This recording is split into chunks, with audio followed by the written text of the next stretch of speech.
আসসালামু আলাইকুম। Short ম্যাথোট্রিক্স YouTube চ্যানেলের পক্ষ থেকে আপনাদেরকে জানাচ্ছি শুভেচ্ছা। আজ আপনাদের সাথে আলোচনা করব গড় গতিবেগ নির্ণয়ের সহজ একটি টেকনিক। তো এই টেকনিকটি অবলম্বন করে আপনারা কিন্তু খুব সহজেই এই অঙ্কগুলো করতে পারবেন। তো চলুন আমরা আমাদের প্রথম অঙ্কে চলে যাই। প্রথম অঙ্কটিতে বলা হয়েছে রুবেল ঘন্টায় 40 মাইল বেগে ঢাকা থেকে কুমিল্লা গিয়ে ঘন্টায় 60 মাইল বেগে আবার ফিরে আসলে ঘন্টায় তার গড় গতিবেগ কত মাইল। তো একটু খেয়াল করে দেখুন, এই অঙ্কটি যদি আপনি খুব সহজে এবং দ্রুত করে ফেলতে চান তাহলে যে সূত্রটি অ্যাপ্লাই করতে হবে সেই সূত্রটি হচ্ছে 2xy divided by x plus y. তাহলে সূত্রটি কি লিখলাম আমরা? 2xy divided by x plus y. তো এখানে ভাইয়া এক্স কি ওয়াই কি এই জিনিসটা আগে একটু বুঝতে হবে আপনাদেরকে। একটু খেয়াল করে দেখুন, এখানে এক্স হচ্ছে প্রথম যে গতিবেগটা দেওয়া আছে। প্রথম গতিবেগ কি দেওয়া আছে দেখুন, ঘন্টায় 40 মাইল বেগে, অর্থাৎ সে প্রতি ঘন্টায় 40 মাইল বেগে কি করে ঢাকা থেকে কুমিল্লা যায়, তাই না? তাহলে আমার প্রথম যে গতিবেগ অর্থাৎ এক্স এর যে মানটা সেটা হচ্ছে 40, ওকে। আর ওয়াই এর যে মানটা এটা হচ্ছে কি, অর্থাৎ দ্বিতীয় গতিবেগ কত দেওয়া আছে? ঘন্টায় 60 মাইল বেগে যায়, তাই না? তার মানে এটা হচ্ছে আমার ওয়াই এর মান। তাহলে আমরা কি কি পেলাম? আমরা এক্স এর মান পেলাম হচ্ছে 40, আমরা ওয়াই এর মান কত জানি? আমরা ওয়াই এর মান জানি হচ্ছে 60।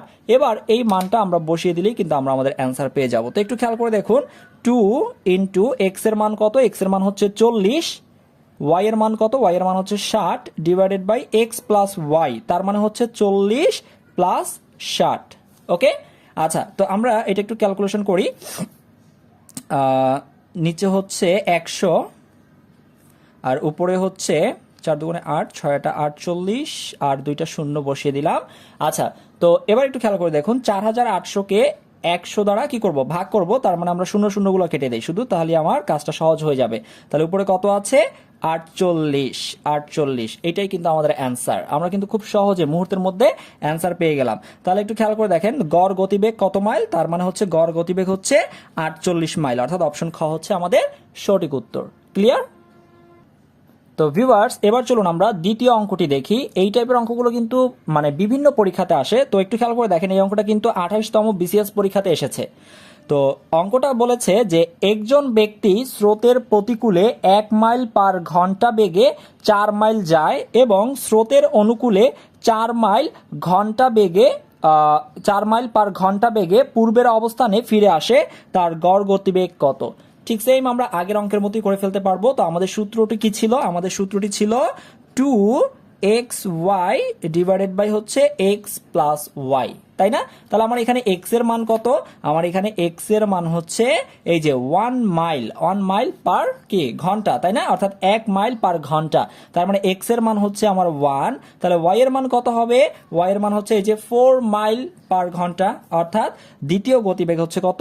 4। তাহলে আমরা এই অনুসারে মানটা বসিয়ে দিলে কিন্তু আমাদের কাজ হয়ে যাবে। 2 ইন্টু এক্স এর মান কত? এক্স এর মান হচ্ছে 1, ওয়াই এর মান কত? ওয়াই এর মান হচ্ছে 4 ডিভাইডেড বাই এক্স এর মান হচ্ছে 1 এবং ওয়াই এর মান হচ্ছে 4, ওকে।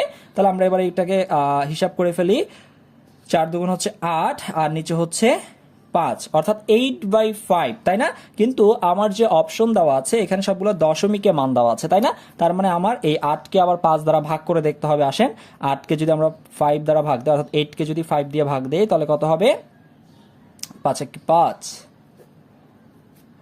আচ্ছা, 3 অবশিষ্ট থাকে, ভাগশেষ থাকে কত? 3। তো আমরা এক কাজ করতে পারি, যেহেতু 3টা হচ্ছে 5 এর চেয়ে ছোট, আমরা দশমিক দিয়ে একটা শূন্য আনতে পারি, তাহলে হয়ে যাচ্ছে 30। এবার আমরা এটা হচ্ছে 5 6 30, তাই না? অর্থাৎ 6।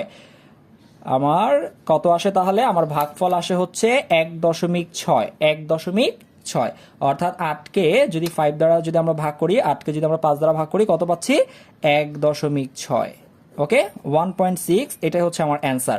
তাহলে কোথায় আছে 1.6? এই যে অপশন খ নম্বরটাতে। তার মানে 1.6 মাইল পার আওয়ার, ওকে। অর্থাৎ খুবই সহজে কিন্তু আমরা অঙ্কগুলো করে ফেলতে পারবো পরীক্ষার সময়, ঠিক আছে?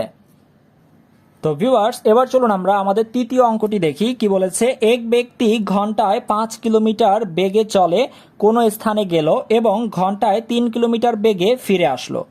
যাতায়াতে তার গতির গড় কত? অর্থাৎ তার গড় গতি কত সেটাই আমাকে বের করতে বলেছে। তো আমরা তো আমাদের সূত্রটা জানি। আমাদের সূত্রটা কি ছিল? আমাদের সূত্রটা ছিল হচ্ছে গড় গতিবেগ বের করার 2xy ডিভাইডেড বাই হচ্ছে x প্লাস ওয়াই, তাই না? তাহলে এখানে x এর মান কত?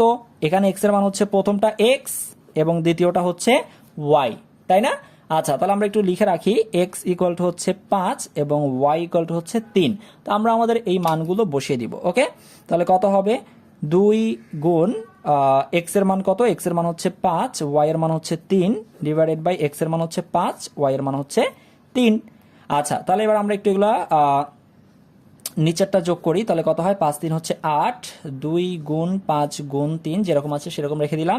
যদি আমরা একটু কাটাকাটি করি, 2 দিয়ে যদি 8 কে কাটি তাহলে পাচ্ছি কত? 4, তাই না? নিচে হচ্ছে 4। আচ্ছা, তাহলে এখানে কত থাকে? 3 5 15, উপরে হচ্ছে 15 আর নিচে হচ্ছে 4, অর্থাৎ 15/4, 15/4, অর্থাৎ গড় গতিবেগ হচ্ছে 15/4 কিলোমিটার। কোথায় আছে আমাদের 15/4 কিলোমিটার? অপশন ক তে আছে, অর্থাৎ 15/4 কিলোমিটার। অপশন ক হচ্ছে আমার সঠিক উত্তর। আমরা কি বুঝতে পারছি কিনা একটু কমেন্ট করে জানাবেন যে অঙ্কগুলো বোঝা যাচ্ছে কিনা। ওকে, তো ভিউয়ার্স চলুন আমরা আমাদের পরের অঙ্কটি দেখি। এক ব্যক্তি স্রোতের অনুকূলে নৌকা বেয়ে 10 কিলোমিটার বেগে চলে কোনো স্থানে গেল এবং ঘন্টায় 6 কিলোমিটার বেগে স্রোতের প্রতিকূলে যাত্রারম্ভের স্থানে ফিরে এলো। যাতায়াতে তার গড় গতিবেগ কত? যাত্রারম্ভ মানে হচ্ছে যেখান থেকে যাত্রা করেছিল ঠিক মানে সেই জায়গাটাতেই আবার কি হলো? ফিরে আসলো। ঠিক আছে, অর্থাৎ যাত্রারম্ভ, যদি এটাকে আমরা ভাঙি, যাত্রা আরম্ভ, অর্থাৎ যেখান থেকে শুরু হয়েছিল যাত্রা। ওকে, আচ্ছা, তো সূত্র কিন্তু আমার একই রকম। কি সূত্র? সূত্র হচ্ছে আমার, যেহেতু আমার গড় গতিবেগ বের করতে হবে, তার মানে সূত্র হচ্ছে 2xy ডিভাইডেড বাই হচ্ছে x প্লাস ওয়াই। ওকে, আচ্ছা ফাইন। ফার্স্ট কাজ কি আমার? ফার্স্ট কাজ হচ্ছে এখান থেকে x এবং ওয়াইটাকে বের করা, তাই না? তার মানে x হচ্ছে আমার 10 এবং y হচ্ছে আমার কত? 6। তাহলে আমরা একটু লিখে রাখি, x এর মান হচ্ছে কত? x এর মান হচ্ছে 10 এবং y এর মান হচ্ছে 6। ওকে, আচ্ছা, এবার আমরা যদি মান বসিয়ে দিই তাহলে কিন্তু আমরা আমাদের অ্যান্সারটা পেয়ে যাব। তো একটু খেয়াল করে দেখেন, তাহলে কত হবে? 2 গুণ x এর মান হচ্ছে 10 গুণ y এর মান হচ্ছে 6 ডিভাইডেড বাই x এর মান কত? x এর মান হচ্ছে 10 প্লাস y এর মান হচ্ছে 6। ওকে, তাহলে আমরা একটু হিসাব করি, তাহলে আমরা যেরকম আছে সেরকমই রেখে দেই, দেখি কাটাকাটি করা যায় কিনা। 10 আর 6 যোগ করলে হয় 16। ওকে ফাইন, এবার আমরা একটু দেখি কাটাকাটি যায় কিনা। এখানে যদি আমরা 2 দিয়ে কাটি, 8 দুগুণে 16, তাই না? 8 দুগুণে 16। আচ্ছা, এরপরে আমরা আবারও কাটাকাটি করি, সেটা হচ্ছে যদি 2 দিয়ে কাটি তাহলে হচ্ছে 5 দুগুণে 10, ঠিক আছে? আর এটা হবে 4 দুগুণে 8। তারপরে আমরা আবারও কাটাকাটি করতে পারি, সেটা হচ্ছে 2 দুগুণে 4 এবং 3 দুগুণে 6। আর কিন্তু কাটাকাটি করে ছোট করা যাচ্ছে না। তাহলে আমরা কি কি সংখ্যা পাচ্ছি? উপরে হচ্ছে 3 আর 5, তাই না? উপরে কত কত আছে? উপরে আছে 3 এবং 5, তাহলে আমরা একটু লিখে ফেলি 5 গুণ 3, আর নিচে আছে কত? 2, তাই না? তাহলে কত হবে?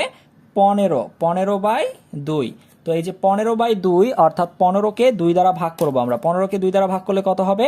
7.5, অর্থাৎ 15 এর অর্ধেক। 15 এর অর্ধেক কত? 7.5। তাহলে কিন্তু আমরা আমাদের অ্যান্সারটাও পেয়ে গেলাম। তাহলে আমাদের সঠিক অ্যান্সার কোনটা? আমাদের সঠিক অ্যান্সার হচ্ছে অপশন ক নাম্বারটা, অর্থাৎ 7.5। তো ভিউয়ার্স, এরই সাথে সাথে আজকের আমরা অঙ্কটি শেষ করছি। একটু কমেন্ট করে বলবেন যে এই টাইপের অঙ্কগুলো আপনারা এখন পারবেন কিনা এবং বুঝতে পেরেছেন কিনা। যদি আপনারা বুঝে থাকেন তাহলে অবশ্যই আপনাদের বন্ধুদের সাথে বেশি বেশি করে ভিডিওটি শেয়ার করে দিন। আজ তাহলে এতটুকুই। সবাই ভালো থাকুন, সুস্থ থাকুন। আল্লাহ হাফেজ, আসসালামু আলাইকুম।